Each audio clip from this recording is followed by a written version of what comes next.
Hey everyone, welcome back to my virtual assistant course. Today we are talking about something that many VAs struggle with but is absolutely crucial to your success, which is managing up effectively. Now, what does managing up mean? It is the act of understanding your boss, working in sync with their expectations, and making their job easier without them even realizing it. For the challenges, some bosses don't like being managed. They have years of experience, strong opinions, and a way of doing things that they believe is the best. And as a VA, you might sometimes think that their way of doing things is not efficient. But here's the key. Your job is to make your boss look good while keeping your own sanity. So today I'm going to break down two perspectives. One, from your boss's perspective, why they expect you to just do as they say. And secondly, from the VA's perspective, and why the secret to managing up is mind reading. And I'll share a real life experience to help bring it all together.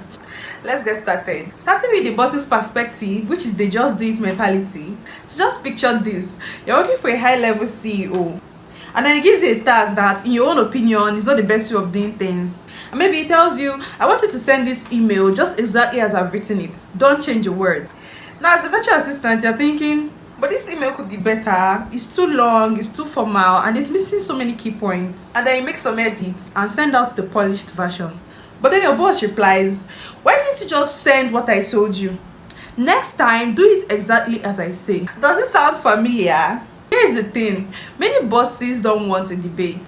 They believe they have more experience, and in their mind, you're just there to execute it and not question them. So my key advice to this is always listen before offering feedback.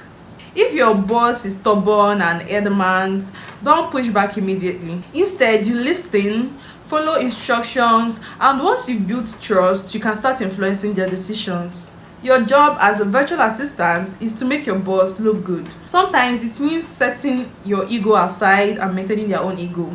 Let's move on to the VA's perspective. Mind reading is key. Now, from your perspective as a VA, how do you handle a boss like this? The key to managing up as a VA is mind reading. Not actually telepathy, but something very close. You need to anticipate what your bosses want before they say it. And I'll give you an example. I once worked with a client who was very particular about presentations. He always wanted data in a long, wordy format.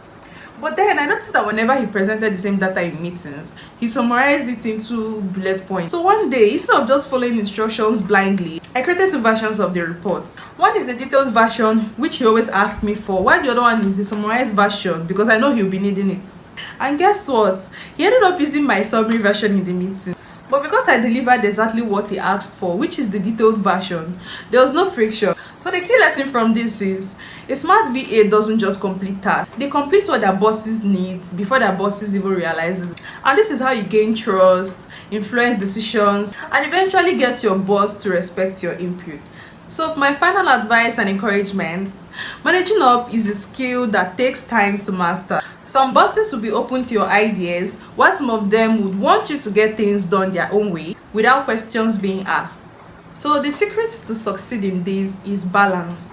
First, you follow instructions, then suggest improvements once you've built trust. Secondly, read between the lines, anticipate their needs before they ask. And lastly, remember your job is to make your boss look good and take pressures off their shoulders. So tell me in the comments, have you ever had a boss who was difficult to manage? How did you handle it?